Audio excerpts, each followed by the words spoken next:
Thanks, Dave. And actually, I want to thank Dave because he was my boss for a number of years and helped support the funding for this particular research. As of Monday of this week, I'm moving from his organization, the NAC, over to ground system survivability. I need for purposes of what I want to say, a couple of hands. One, how many people do we have from TARDEC? Outstanding. Then you'll appreciate the first slide. How many people here are generally familiar with the automotive term platform engineering? Okay, good. So basically, you heard a lot about the 30-year strategy, right? And so for those people in TARDEC, you guys remember the first time we heard about modularity, where we had this modular, adaptive, smart, flexible vehicle? That was back here, October of 2012. That was partly driven by this genesis of TARDEC's future ground vehicle S&T vision and the 30-year strategy. So we've been working on this for almost a year and a half. Okay, and when I first saw this modular adaptive SF, I called it the massive vehicle. Okay, and if we want, what motivated me to fund this was something I took from the DARPA AVM program. If you want to get funding for a vehicle program and for a new concept, you've got to show some benefit. You've got to show, is this worth anything? This idea of a modular vehicle isn't new. We had this going on for a long time. But if you're going to go upstream and ask anybody for funding, you better have some idea of how much benefit there's going to be for that investment. And so I said, okay, let's go. You know, this is basically a lot of basic ideas from platform engineering, right? Try to go to flexible assembly systems, try to get some commonality in your underlying components, trying to see how much of a benefit you can get from your utilization, get improvements on reliability and repair if you have common components across many vehicles, et cetera, et cetera, et cetera. So we know fundamentally from automotive that there should be some benefits, but how do we show that and what can we do with it, and does it apply in a military environment? So I went to the ARC because I know that the ARC and its members have a lot of experience with automotive platform engineering. And we came together, and so what is these benefits, right? Cost, procurement, systems response from emerging threats. Is there any performance compromises? Right now, the way the Army makes it is they've got single-point solutions that are incredibly optimal for the specific threats that are set up in the capabilities document that we're asked our people to develop, right? If you want a vehicle that meets exactly a certain set of performance requirements, we've got them. And the minute the threat changes, well, different set of documents, we need another vehicle. And it takes us forever to design, build, and field one of those. So, is this a better way? Maybe. Maybe not. And so Panos and his team are going to talk a little bit about the initial work that they've done to answer some of these questions. Yeah, thank you, Richard.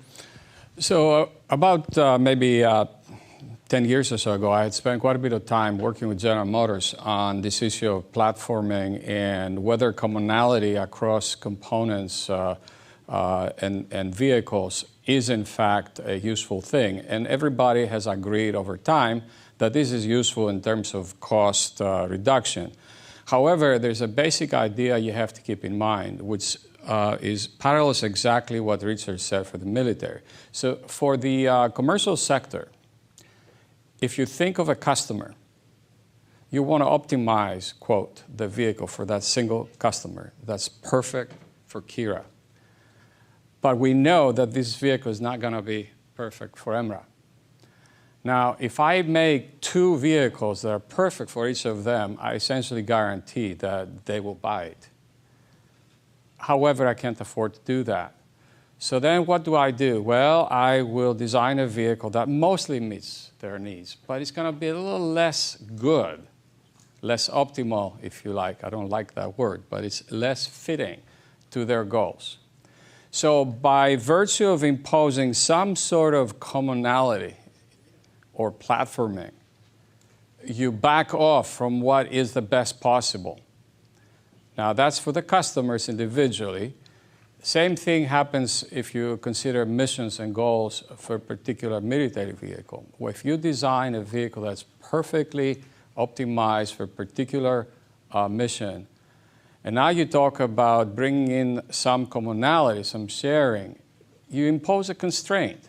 So anything you're going to do is going to be a little less good than what it was if you didn't have that constraint.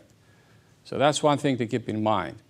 The second thing then is, why would we do it? Well, it's the cost reduction that you expect to get out of manufacturing and so forth scale.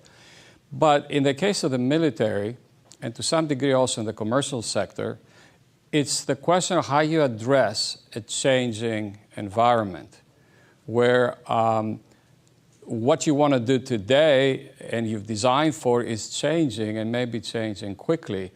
And can you really adapt to that changing environment in the best way possible? And that question is, what is best?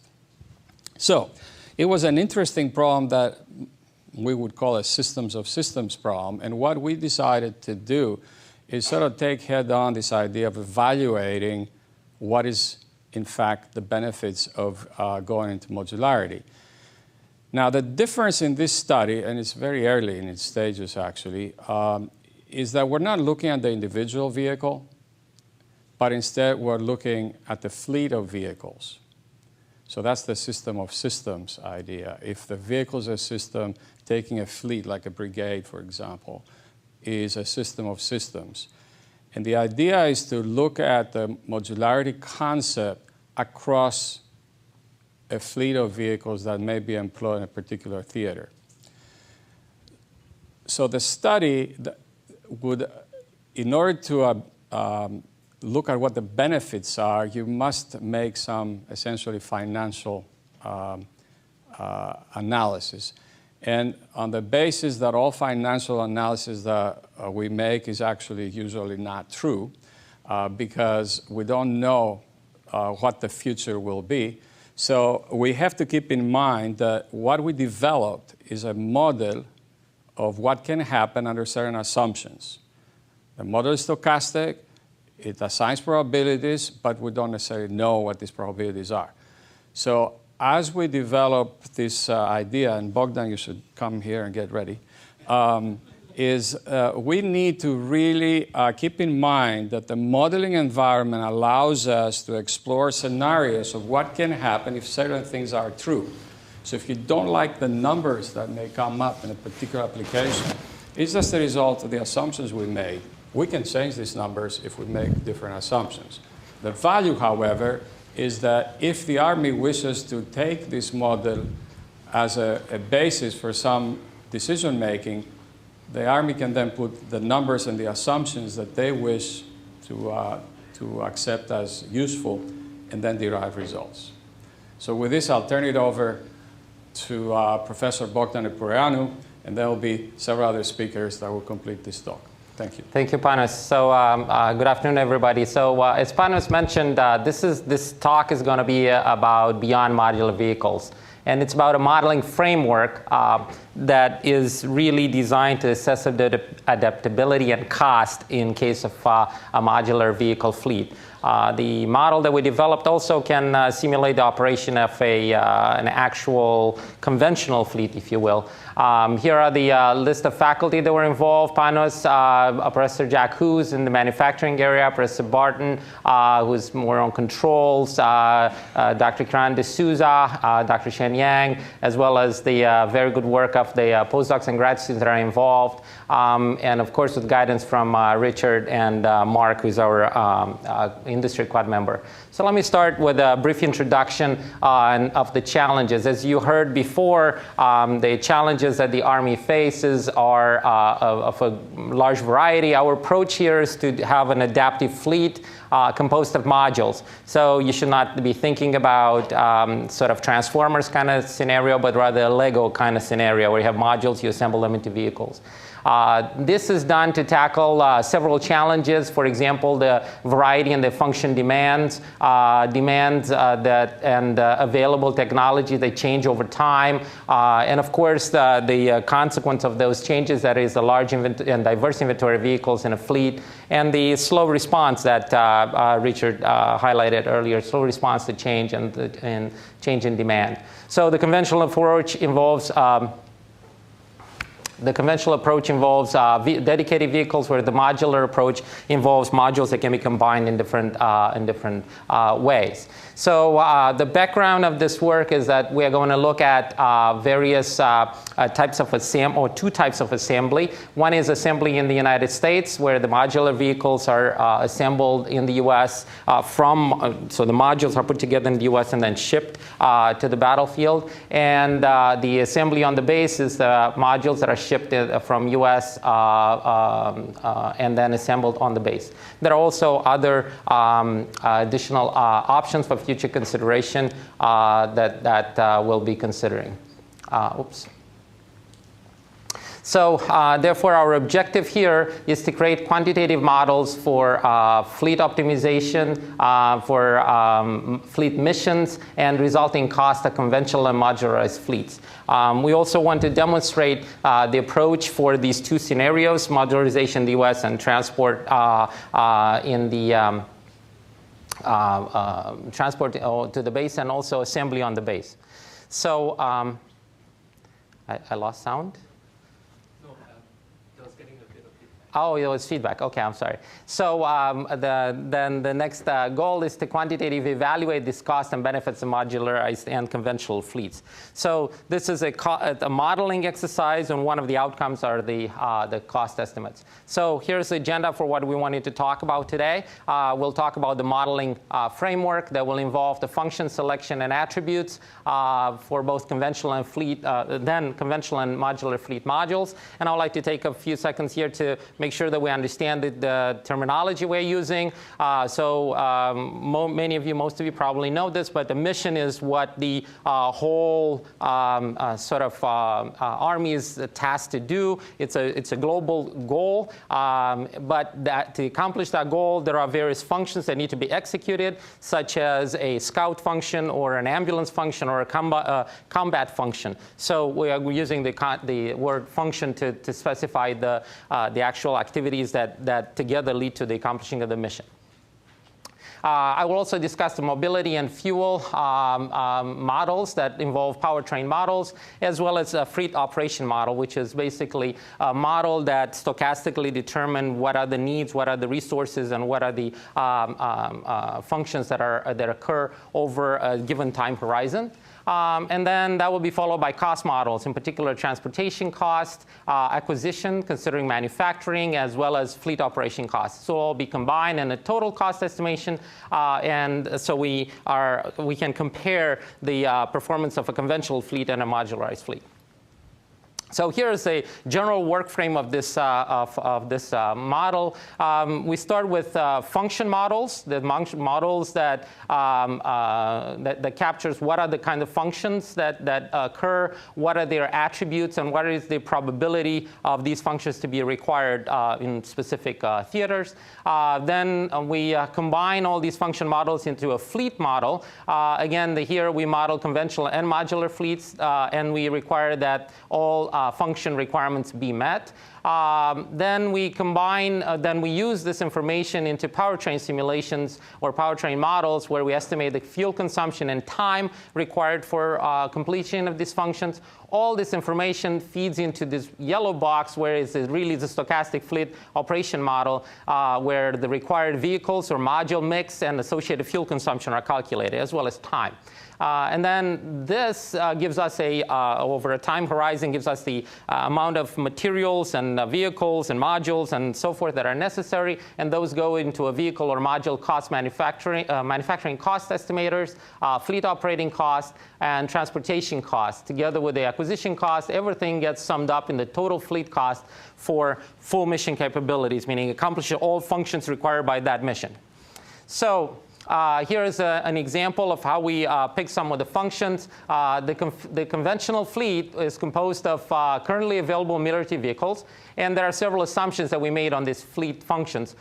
We picked essentially a few function types. They are specifically ambulance, combat, supply, fuel, troop, and scout. And each of them have attributes that include payload, grade, range, and survivability, which is correlated to the curb weight and the presence or the type of armor that is on the vehicle. Each of these attributes that are listed here are decomposed into sets of disjoint or disjoint sets that are based on the capabilities of the conventional fleet. And so therefore, this yields a finite set of functions, finite set of possibilities, combinations. It's a very large number, but it's a finite set. And so here's an example of an ambulance function that might have or might require a payload of 1,000 pounds, a max grade of 60%, a range of 50 miles, and a light armor by B necessary. And I'd like to also mention here there are 5 different locations of this armor and 3 types of armor: light, medium, or heavy, and locations are front, back, bottom, side, and top. So there are actually 15 possible types of armor combinations that are considered in this analysis. The conventional fleet consists of 34 different types of vehicles, and for them we consider replacement parts as 3 types of suspension, 6 types of tires, and as I mentioned before, 15 armor variants. That is 3 levels of armor sort of and 5 locations. So there are 15 different variants. For the modular fleet was basically obtained or decomposed from the conventional fleet, and we split that into 6 types of engines, 4 types of transmissions, 21 types of bodies, 6 types of tires, 3 suspension types, and finally, again, 15 different armor variants. Then after we have these models of all these possible combinations, and we want to know for a given function what is the range and what is the payload, then we need to estimate what is the required time and fuel. So the goal of the powertrain model is to calculate the fuel consumption of a vehicle given the function requirements. And those are payload, grade, and range. The range is actually made up of duty cycles that are combined to calculate actual fuel consumption, or to estimate fuel consumption. The curb weight is also an input, as well as the type of function that is being accomplished. There are 2 types of duty cycles that are combined to obtain to cover the whole range. The payload and weight are input in at the vehicle component of this model, and of course this model includes a driver model, engine control unit, gearbox, control unit, IC engine, automatic gearbox, and alternator. So the output of this calculation is basically the fuel and the time. And we do that for both the conventional fleet as well as the modular fleet. For the conventional fleet, we know what are the function requirements, what is the conventional vehicle we want to consider. We run the simulation, we obtain the fuel. In this calculation, each function is developed based on the vehicle specifications. What are the specifications of the vehicle? And all function requirements must be satisfied. In the modular case, similarly to this case, we run a simulation, but we run many more simulations. Actually, for each module combination, we look at what are the function requirements, vehicle simulation, calculate the fuel, and we test all the combinations, but only the feasible combinations are actually kept in the analysis. Of course, there are unfeasible combinations that one might run into. So with that, we have a model of the fuel consumption, time consumption that are involved, and we can then look at what is the fleet operation model. The fleet composition is chosen to accomplish all functions that are called stochastically on a given time horizon. In other words, we have a stochastic simulator that says every hour or every minute or every day, depends on how we want to run the simulation, what are the required functions at that time. Scout mission there, ambulance mission there, combat mission there, and so forth. And that is updated every time increment, basically. So there's a stochastic call for all these functions over time.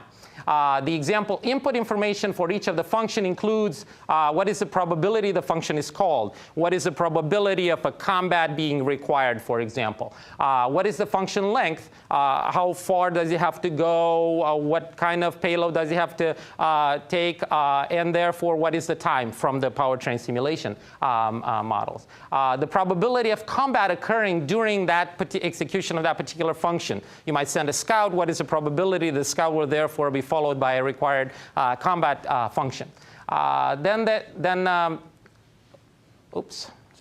then the probability of damage to the components of modules during that particular execution of the function is considered. So another interesting aspect of this simulation is that we have to understand that completion of certain functions leads to new required functions. For example, you might say, well, we had a combat function. At the completion of that function, there is maybe a probability of 10%, hopefully as small as possible, for an ambulance mission or ambulance function. Or a scout function might actually trigger a combat function. So all these are simulated over time steps called stochastically. So for example, you might say at time equals 0, there's a scout that is being called. At time equal 1, a combat and 2 scouts, and so forth over time. And we run this for a year or 3 years or things like that. Damage can occur during these executions of functions. For example, during a combat function, there may be a higher probability than in a scout function, and so forth. And this is done with a given probability, a stochastic sort of trigger, a stochastic coin, basically. Also, as I mentioned, functions can also trigger other functions stochastically. As I said, a combat might trigger an ambulance, or a combat might trigger 3 ambulances, depending on the level of difficulty of that particular ambulance function that is necessary. So with that goes into a mathematical model to simulate over time this thing. So very conceptually speaking, the mathematics of this is as follows. We have functions at time t that are composed of continuing functions, whatever is ongoing in that moment, functions that have ended, as well as a vector stochastically called functions at each time step. This is basically war-related, whatever the war demands that particular moment stochastically. And the stochastic trigger matrix is accounting for the relationships of what missions or what functions are triggered by completion of other functions. Again, a war-related characteristic. We use this to compute all the needed functions in the modularization scenarios, and you'll see a couple of scenarios, as I said. Then in addition to the actual functions that need to be executed, what needs to be done, we keep track of the resources that are necessary, what is necessary to accomplish all those functions. So therefore, what we have is this R is the resources at time t, and R of t minus 1 is the resources at time t minus 1. And those are a function of a deterministic matrix that accounts for resources being used for functions. Whatever vehicles or modules are out executing a function are therefore not available for other functions at the same time. Then there is a matrix that adds resources from ending resupply functions. So of course, you might have resupply activities, and therefore the resupply will bring in new resources. And so that is accounted for in this calculation. And finally, there's a stochastic matrix that accounts for damage at the end of the functions. This damage can be either engineering type damage or war-related damage. This is simulated. This is simulated to track required modules as well as conventional vehicles. So we run this simulation for both resources and the functions. And the required resources are inputs to the next step, which is evaluation of the cost for running that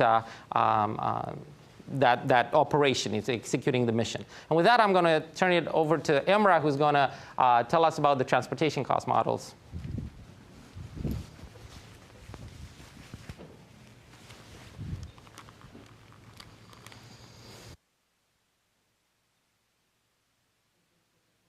Priano.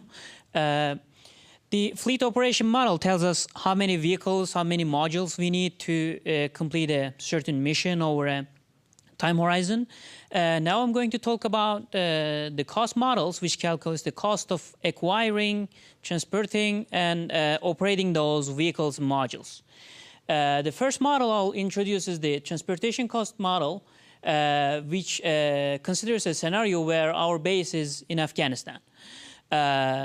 The model calculates the transportation cost of the cost of transporting vehicles and modules from U.S. to a port near Afghanistan, and from there we bring those components to the base using ground transportation. We can also calculate transporting all those vehicles and modules back to U.S. Following the same route, except we also consider the wash and inspection costs on the way back. The transportation cost model is a function of a unit called measurement ton, which is 40 cubic feet per ton.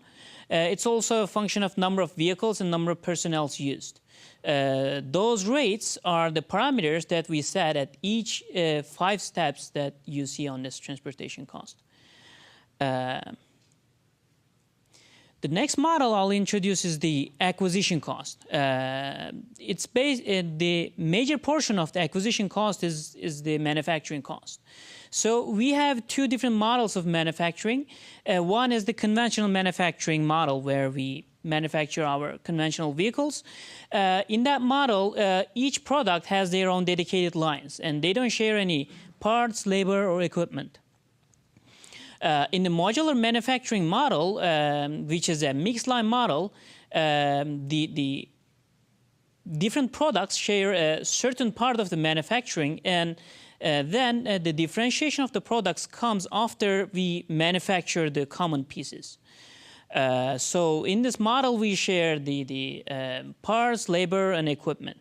Here is a more detailed view of the manufacturing model we used. In the conventional manufacturing model, we have the equipment cost, labor cost, and part cost. And in the modular manufacturing model, in addition to the equipment, labor, and part cost, we have a changeover cost, which corresponds to the cost of changing equipments to differentiate the products. And the last cost model I'll introduce is the operating cost, which includes the maintenance cost and replacement cost in the conventional fleet. Maintenance cost is the cost of maintaining those vehicles, and the replacement cost is whenever a part of the vehicle is damaged, like a wheel, suspension, or armor, it's the cost of replacing those spare parts. In the case of modular fleet, in addition to the maintenance cost, we have another cost which we call the modification cost.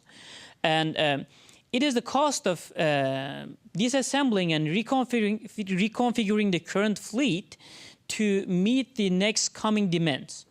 And it turns out that in the modular fleet, modification cost is the major portion. It's the 70% of the operating cost. So this is why the cost of maintaining a modular fleet is higher than a conventional fleet. On the other hand, if you compare the operating cost with the overall cost, is quite insignificant, 2%. This is why it doesn't affect the results much. So with that being said, I'll hand it over to Professor Kirabarden. Thank you. Okay, so now that we have this modeling framework that we have been developing, as Pano said, this is where we sort of take an opportunity to look at a couple of different case studies and sort of explore how we can use this modeling framework to compare a conventional to, say, a modular example. And we considered 2 different scenarios. We looked at both assembly in the US and assembly on the base. And so we're going to start with the assembly in the US, where again, we're making an assumption that all of our reconfiguration, all of our assembly, our disassembly has to occur in the US. And so our vehicles, once they're composed of modular components, are then shipped as full vehicles to wherever we need them. In this example, we were actually looking at a 3-year time horizon, and we were trying to evaluate how well our system could optimize over that time horizon. And so we're using some predictive capabilities, trying to identify what we think might be happening in sort of subsequent years. And the way we get that predictive modeling is actually from our stochastic simulations.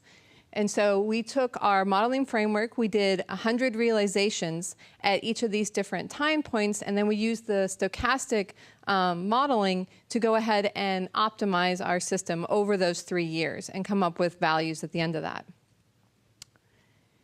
And so when we do that, again, these are just numbers for this case example. If you don't like them, we can redo them with different assumptions. But what we found was that for our total cost, and this is excluding our transportation cost, keeping in mind that our transportation cost is actually going to be the same in this example for the modular and the conventional case, because we're actually shipping full vehicles over. So we're not really taking advantage of some savings we could get by shipping them as modules. We see what I'd like to point out here is we see a 12% reduction in this example in overall costs without the transportation for a modular case. And what I'd like to point out is where majority of this cost savings is coming from. And that's really coming from our acquisition. And I want to remind you that our acquisition is largely made up in a big chunk from our manufacturing.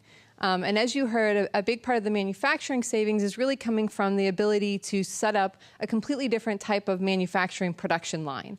And so rather than focusing on these dedicated lines, we get to move towards this mixed model where we have flexible manufacturing, and then we go into delayed differentiation. And so we get a significant savings in that regime. But also, we do see some areas where we're not actually getting any savings, and that's going to come in the form of the fuel and the operation. And the reason for that goes back to what you've already heard a little bit about, which is that in conventional vehicles, they are designed specifically for a very, very targeted task.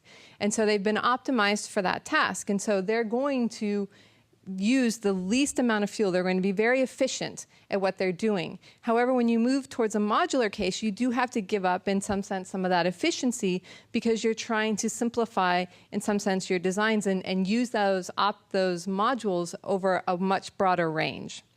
However, even though we see this, when we sum the totals, we still see this significant benefit from the acquisition, and that ends up getting us this significant improvement that we see. So now this was for the in the US case. Let's go ahead and take a comparison with it on the base. And this is where we're going to really be able to take a little bit more advantage of the fact that we have this modular example by looking at what happens when we send them over as component or as modules.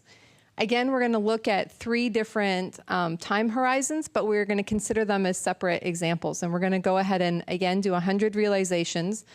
So we're going to be looking over a number of different cases and then looking at the averages of what kind of performance benefits or cost benefits we might see. Just to point out, our reconfiguration and assembly and disassembly is going to occur on the base. So here we've separated them out into our 4 main categories.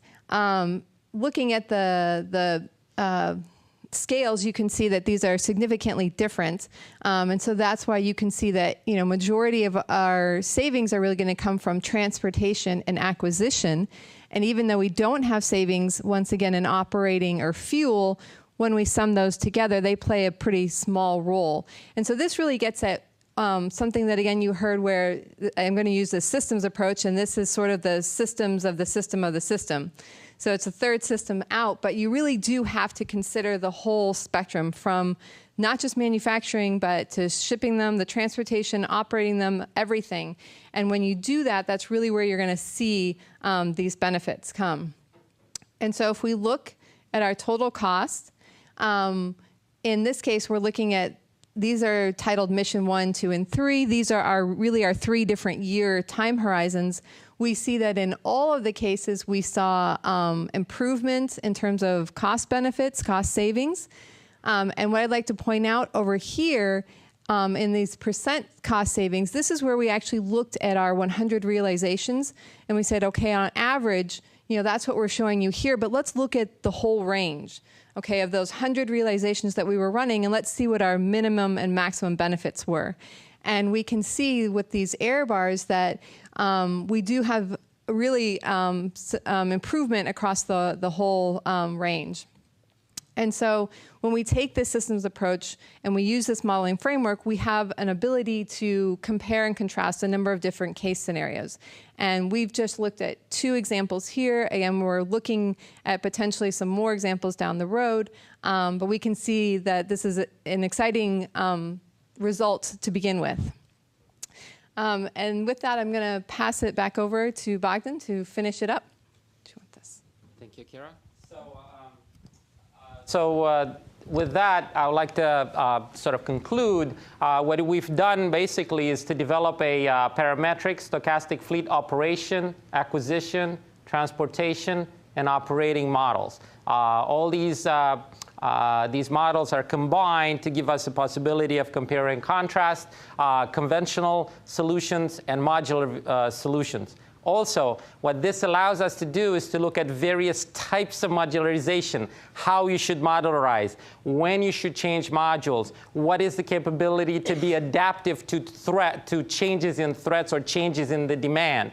All these things can be simulated with this Workframe, and some of these activities are actually ongoing in our group right now. The modular fleet, for the cases that we looked at, again, with the parameters that we had, these modular fleet has significant cost savings over a conventional fleet. And the general Workframe involves function models, fleet models, powertrain. The stochastic fleet operation model tells us stochastically what is going to happen or we can forecast to happen over a given time horizon, almost like a 30-year strategy exercise. We are forecasting in the future what will happen, and that forecast can be updated as we go. So as we look ahead, what are the next things that we could include? There are very many things that this can be, very many directions this work can be extended in. One is to refine the optimization for expected and unexpected future missions. So not future functions, but future missions. If there are different sets of functions that will be required in different work scenarios, how do we optimize the fleet for those particular situations? We also are determining the manufacturing and logistic requirements for an adaptive fleet. What are the requirements in terms of not only cost, but infrastructure or time, responsiveness, and things like that.